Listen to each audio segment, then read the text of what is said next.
Halo guys, bagaimana kabar kalian hari ini? Mimin berharap kalian sehat selalu dan dimudahkan rezekinya. Nah, kali ini Mimin ingin menyajikan sebuah video di mana Prabowo dan menteri-menterinya dirujak habis-habisan oleh netizen karena dianggap bahwa kabinet Prabowo Gibran ini betul-betul sangat menguras anggaran negara dan berpotensi untuk menyengsarakan rakyat, mengeruk perekonomian rakyat melalui pajak yang semakin naik, karena para menteri-menteri ini belum saja bekerja sudah minta anggaran. Gimana nantinya? Apalagi ada penambahan menteri, dan saya kira ini betul-betul membuat rakyat semakin menderita. Nah, untuk itu langsung saja kita simak terlebih dahulu seperti apa komentar-komentarnya, dan silahkan sahabat-sahabat simak baik-baik. Kabinetnya Prabowo ini begitu lawak, begitu lucu. Terus gimana negara ini? Menterinya aja menargetkan triliunan. Kalau triliunan itu buat masyarakat Indonesia is okay. Karena triliunan itu uangnya larinya kemana? Nggak ada yang jelas. Rakyat aja masih menderita. Apa nggak bangkrut Indonesia ini? Terus, Apakah rakyat tidak akan diperas sampai ke tulang-tulangnya? Prabowo daripada mereka disuratin baris berbaris, mending mereka ini diwajibin bikin presentasi misalnya selama 10 menit dan harus dipost di IG-nya masing-masing tentang apa rencana program dan juga KPI mereka selama jadi menteri 5 tahun ke depan kepada publik, dan publik bisa menagih janji nantinya. Mending gitu. Jadi gayanya itu adalah meritokrasi, gayanya itu ya adalah check and balances gitu loh. Ngapain sudah baris berbaris? Itu ujung-ujungnya dibilang camping-camping ini, tendanya juga isinya TV mewah, kasur besar, AC.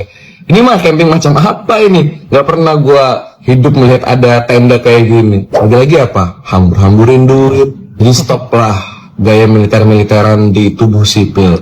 Menteri-menteri Pak Prabowo ini baru saja mencetak rekor blunder tercepat dalam sejarah kementerian di Indonesia. Pak Yusril ngomong bahwa pelanggaran HAM di tahun 98 itu bukan pelanggaran HAM berat. Yes, jadi kamu tahu fungsi dia ada di situ apa, Arin? Jadi, biar kalau mau kontestasi lagi, tidak ada lagi obrol-obrolan 5 tahun mendatang ya, yang menyatakan beliau melanggar HAM. Kenapa dikatakan bukan pelanggaran HAM berat? Menurut Pak Yusril itu harus ada unsur genosida. Penculikan nggak termasuk ya? Belum masal itu, belum masal. Baru 8 ya. Jadi, tahu kan kenapa Pak Yusril ada di kabinet ini? Ada kampus besar namanya Universitas Indonesia, tapi menjadi kecil karena kelakuan para guru besar yang meloloskan seorang menteri untuk jadi doktor. Masalah besar di UI sekarang bahwa Bahlil dianggap plagiasi, Bahlil dianggap menyogok dosen-dosen pembimbingnya. Masalahnya bukan pada Bahlil, tapi pada mereka yang menerima sogokan itu atau potensi dinyatakan menerima sogokan yang sekarang lagi diperiksa oleh Dewan Guru Besar UI. Jadi kita lihat bagaimana etika publik itu berantakan. Universitas yang seharusnya jadi simbol pertama perlawanan etika jebol karena amplop. Jadi Anda bayangkan bahwa bahkan universitas bisa dibujuk pakai amplop, apalagi pilkada. bahaya. Nah, kelanjutan dari pelantikan Prabowo Gibran adalah diumumkannya 48 menteri di kabinet Pak Prabowo dan Gibran, menjadikannya kabinet terbesar yang Indonesia pernah miliki pasca reformasi kelihatannya ya. Karena jumlahnya yang besar tersebut, rakyat protes, dan Pak Prabowo bikin pernyataan bahwa negara kita negara besar. Kita butuh menteri yang banyak karena negaranya besar. Itu penjelasannya Pak Prabowo. Tapi itu kayaknya bukan penjelasan yang benar, karena kalau asumsinya atau argumennya menteri banyak karena negaranya besar, ini ada beberapa negara besar menterinya nggak banyak. Amerika Serikat, negara yang lebih besar daripada kita, secara penduduk juga lebih banyak, menterinya 15. Rusia, negaranya lebih banyak, negaranya lebih luas, warganya juga banyak walaupun lebih banyak Indonesia, menterinya 21. India paling, itu menterinya 53. Ini informasi yang saya dapat dari Pinter Politik. Tapi kayaknya kita jangan berpatokan sama India deh. Soal politik ya, kalau soal teknologi, pendidikan, mereka maju, ada banyak banget orang-orang yang datang dari India maju, terutama di dunia wirausaha dan dunia teknologi. Secara politik, kayaknya kita jangan ikut-ikutan India deh. Soalnya ini adalah partai, ini adalah negara yang partai nasional dan partai negara bagiannya itu logonya tuh sapu lidi. Gegap gempita pelantikan wakil menteri, utusan khusus, staf khusus presiden telah kita saksikan bersama. Dan diantaranya yang menarik perhatian publik adalah munculnya orang-orang dengan beragam gelar akademik yang didapat sekejap dalam waktu belum lama sebelum pelantikan. Di antaranya adalah profesor kehormatan, doktor kehormatan, dan lain sebagainya. Apakah ini menunjukkan bahwa negeri ini telah dilengkapi oleh cukup banyak intelektual yang siap untuk berperan mengabdikan ilmunya bagi masyarakat, atau cerminan kurangnya percaya diri bagi sebagian orang? Nampaknya gelar akademik telah menjadi persoalan yang sangat penting dan sangat serius di negeri kita.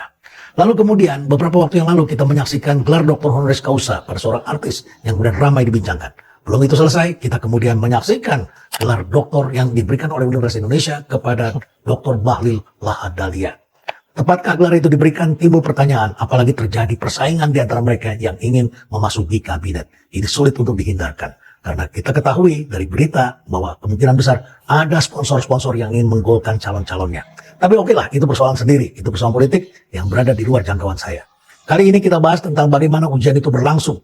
Ujian dilakukan di Universitas Indonesia dan selama ini dikenal sebagai program doktor yang cukup menyita waktu.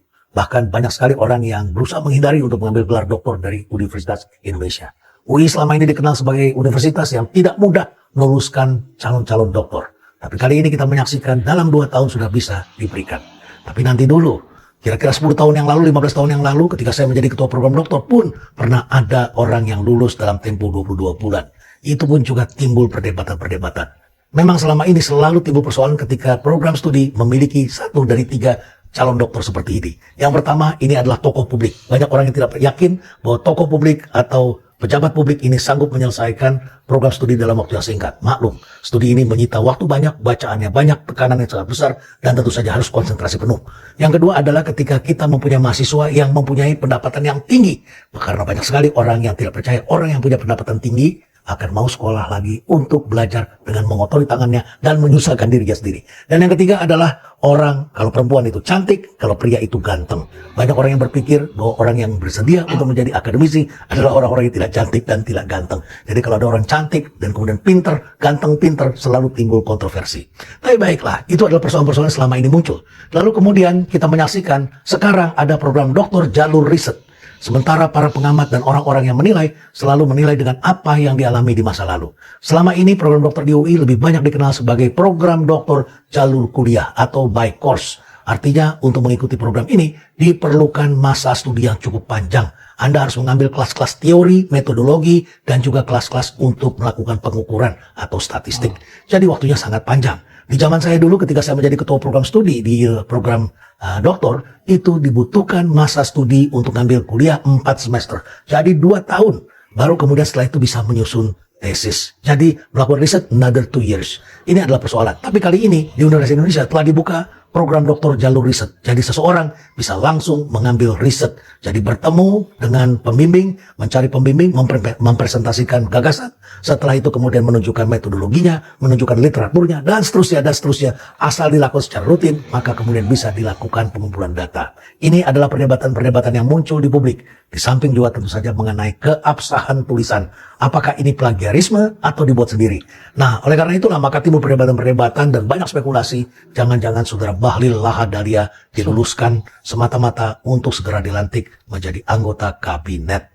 Benarkah demikian? Silakan Anda menilai sendiri mana yang benar. Dengan menambah kementerian bukannya tambah banyak biaya anggaran ya, terus tambah juga nanti harus bikin gedung, kantor dan lain-lain ya. Kenapa ya? Katanya kan mau hemat anggaran, tapi kok malah nambah anggaran sekarang itu kenapa ya? Ada jawabannya nggak kira-kira? Yap, itulah berbagai komentar dari netizen. Ada juga Bang Rocky Gerung dan juga Bang Pangji terkait dengan kabinet Gemoy Pak Prabowo atau kabinet obesitas yang cukup memprihatinkan ke depannya seperti apa. Dari sekarang saja sudah kita lihat sendiri, sangat-sangat mengerikan dan berpotensi untuk membuat negara ini menjadi negara yang melangsat. Baiklah sahabat-sahabat, saya kira hanya itu. Semoga apa yang saya hari ini bisa bermanfaat, dan terima kasih sudah menyempatkan diri untuk menonton. Saya akhiri dengan ucapan wallahul muwaffiq ila aqwamit thoriq. Assalamualaikum warahmatullahi wabarakatuh.